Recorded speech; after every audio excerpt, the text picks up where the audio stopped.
One time, right? We wanted to go to the park, and then it was raining. Then I told Luna, "Oh, Luna, it's raining. Cannot go out." Then she was like, "Oh man, damn."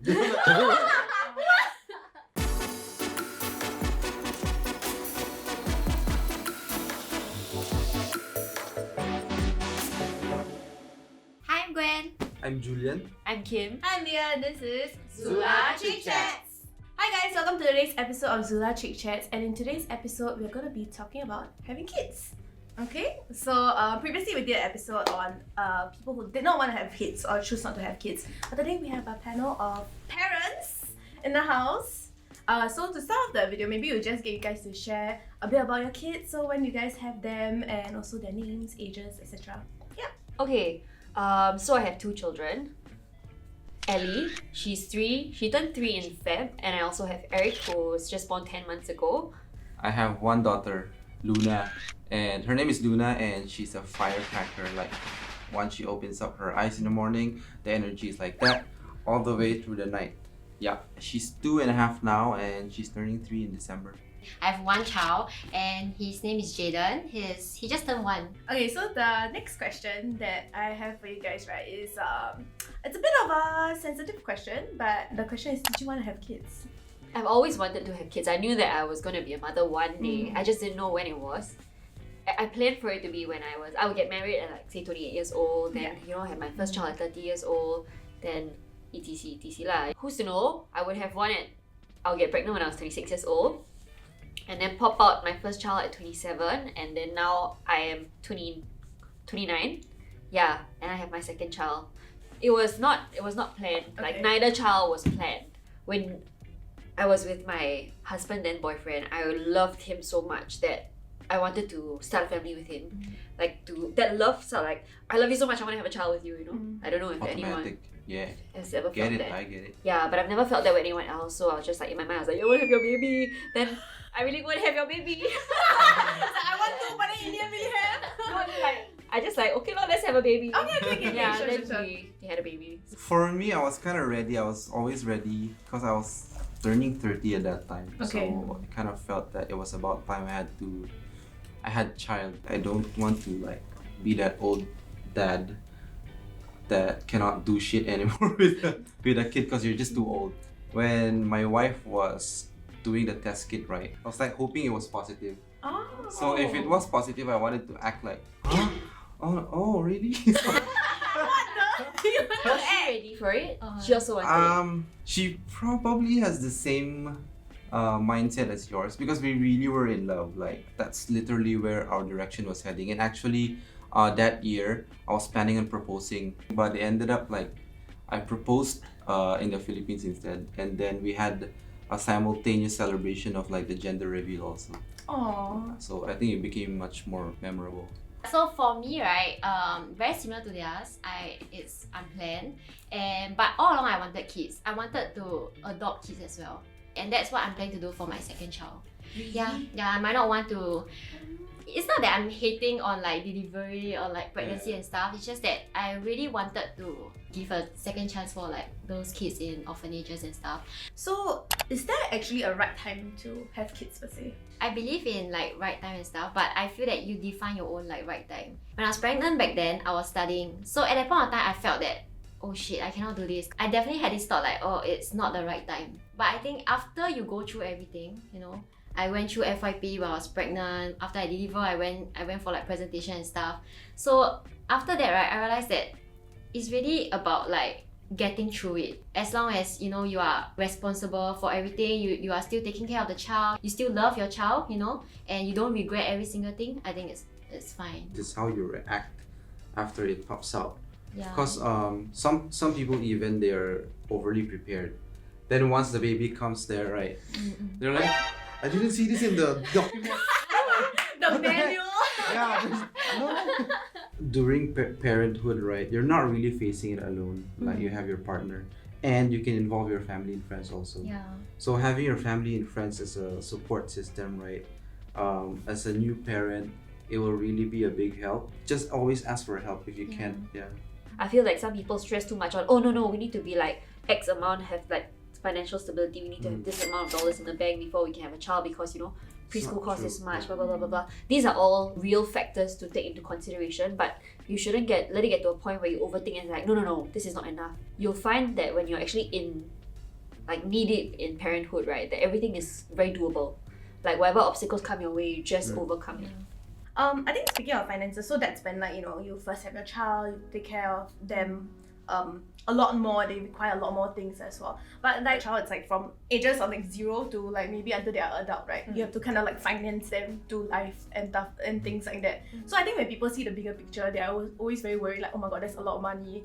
But like, what are your thoughts on like that? I guess if you look at it that way, yes, a child costs a lot of money. But then if you break down by day, right, let's say diapers per day, one diaper is like 50 cents or less depending on the option, then it's very reasonable. You see, it's like money that you would have spent on something else anyways. Like I drink a cup of bubble tea every day, and then I realized that I'm spending like blowing $200 per month just drinking bubble tea, and over a course of a year, that's like a few $1,000s, you know. But once in a while, I'll like remember to have some self-care, and I was like, okay, I bought myself things and let me just treat myself to this. Yeah, so it's not that when you have kids, right, you don't have money to indulge in yourself also. It's just about balancing your finances, seeing what is the better investment, and also like how, you know, you save to go on holidays, you can save to indulge in the smaller things. And I noticed that doing DIY things together as parents and kids, right, there's just more connection to it, like way more memorable than actually buying a super expensive thing. For me, is that like you know you love your kid, you want him or her to have like safe and a better future, right? You yourself will work hard for it. You have like a kid is gonna take how many years to grow up and stuff. And to be very frank, in Singapore, right, we have the support from government and stuff, and it's a lot of money. Okay, so there's a lot of different like factors you guys mentioned also, and I think like the takeaway or the summary of what you guys shared also is about like prioritizing, right? Like saving money and then also like prioritizing how much you spend money on like yourself as well as the kids. Like it's always a balance. Eventually, it's like about what you want to put your money on, right? So for you guys, like you want to put your money on your kids, then nothing wrong with that also lah. I think some people may say like, oh, but your child is just like, you know, cute now. Like what if like further down the line when they become like teenager, blah blah blah, then angsty and like why do you want to deal with that? Like what are your thoughts on that lah? I think it's fine to think that babies are cute and then you want babies, because I don't deny that was me back then. I find all babies cute, to be very frank. So, but it's about the responsibility in the future. It takes a lot, you know, like to really be responsible as a parent. You know, you don't like just give birth for fun and stuff like that. When my friends ask me, what if Jaden is gonna make a girl pregnant at the age of 21? I say, I'll be there for him. You know, I'll support whatever his decision is and stuff. So there are a lot of what ifs. And then, yeah, things like that. It's just like, what if your son's gonna turn gay? You know, things like that. There are a lot of like things that people are always asking. 2021, like being gay is fine. We're parents, we should be providing the safe space for them. Like if they become like bad people or good people, we should always be there for them. So we shared a bit about like the concerns, you know, people may have when it comes to raising a kid and how you guys overcame that for certain aspects. But maybe talk a little bit about like the joys of like having kids as well. They're just freaking cute.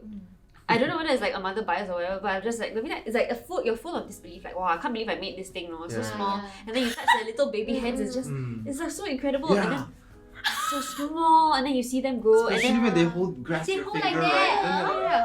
Yeah, when my son was born, right, the minute he came out and they put him on me, he grabbed my finger so tight. I was just like I just want to, you know, freeze every moment. All the small moments, like when they take their first steps or when they say their first words, right? I live for these little moments, you know, where I can see that, wow, my child is really like blossoming into a little tiny human. For me, same. Like, I feel like there are a lot of simple joys. Things like, even when Jaden smiles at me, he recognizes me. When I call his name, he turns. Like, things like that. It's very like, very minor things. I find joy in like seeing my own characteristics passed on to them. Sometimes Luna would do things and me and MJ will look at each other and then like, why did she get that from me? Like of all things. One time, right, we wanted to go to the park and then it was raining. Then I told Luna, oh Luna, it's raining, cannot go out. Then she was like, oh man, damn. it really does get passed on to kids, like some of your DNA, some of your traits. So it's quite amazing. So the next part is kind of like thoughts on societal expectations on having kids. Okay, so I mean, the nature of it from what I see is always like, okay, you get a job, you get married, and then like you have kids. Like this is like the progression of life, I guess, that is put out to us, right? What are your thoughts on these expectations to like go in a path like that? I think that not everyone is cut out to be a parent. The job of a parent is very full on. There are no off days, you don't get paid for it. There's really like until the day that you die. So if you're not prepared to wear the badge of a parent for the rest of your life, right, then you don't have kids. Like most traditional families, they expect, like let's say you're the only son, they expect the only son wife to produce a child so that it can continue the surname and stuff. I feel that one shouldn't feel forced into doing something, especially when, as a female myself, getting pregnant and stuff is your own personal choice. It cannot be like your parents forcing you, your husband forcing you and stuff. If you really go into it with the mindset that like this is not something you really want, I'm doing this to like appease someone else, that kind of thing, obviously the actions that you have towards your kids will reflect that choice, right? Because even if for you guys, you know, like you mentioned the pregnancy was not planned, everything, but you can see from your actions after that how much you guys invest in your kids also. So it's always, I feel like it's always the actions after that. And of course the thought behind like giving birth to the child also, like why do you bring this child into the world if you feel like it's not for yourself, then who is it for, and like who's gonna be like the one responsible. So we asked on IG if you guys have any questions about parenthood, so our panel can answer your queries. Someone asked, what is your parenting style? For Julian and Kim, like maybe your kids are at the age where like they're a little bit mischievous. How do you discipline them? Okay, so my mom is like hardcore disciplinarian, and then growing up, right, I swore to myself I'm not gonna be like my mother. But then actually becoming a parent, right, it's very hard to deal with all these situations. Like when the child is rude to you, how do you handle that? My first instinct is to ask them nicely not to do something. If I have to say it 3-4 times, right, straight away I hold the rotan already. I have spanked her before lightly on the head just to show her what it feels like, you know. But I hold it so that she knows that if she does this kind of thing again, right, there are going to be consequences and it's going to hurt. I think it differs for different children. I'm definitely not going to scold her for her grades or whatever. She says she wants to be a painter, so okay, if she wants to paint anything also can. For me, I'm a little bit more straightforward. So like if she does something bad, right, I'll just immediately say that's wrong. And I think the main goal that I always have in mind is to actually get her to apologize or acknowledge that what she did was wrong, just so she can kind of like have a mental note of it.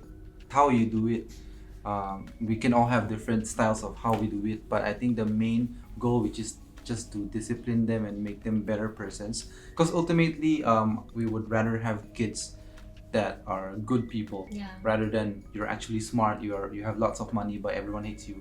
Then there's something wrong in that. The last point is, will women tend to shoulder more parental responsibility when taking care of the kid? So someone asked that. I think it's general information for people to think that it's the mom that actually does everything, mostly hands-on. But I think we should break that stigma and have dads to actually participate more, because like I enjoy being more hands-on with my daughter.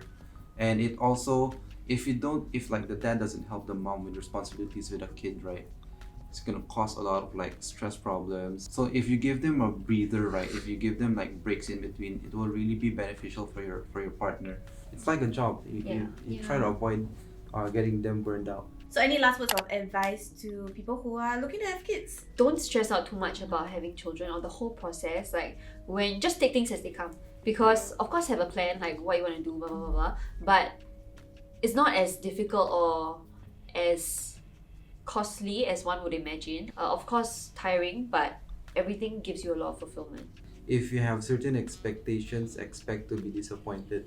There are things that always happen, like no matter how much you plan, right, there will always be surprises. Yeah, I think that's a very fair point. Like in general, I think once you place like such high expectations on something that you cannot control, then I think it's very difficult as well for yourself that you're going to be disappointed by these expectations also as well. Yeah, but thank you guys for sharing on today's episode. And if you guys have any questions about parenthood, feel free to leave in the comments down below. We'll love to take a look at it. And also let us know what else you want us to talk about on future episodes of ZULA ChickChats. And also remember to like, share, and subscribe. And we'll see you guys on the next episode.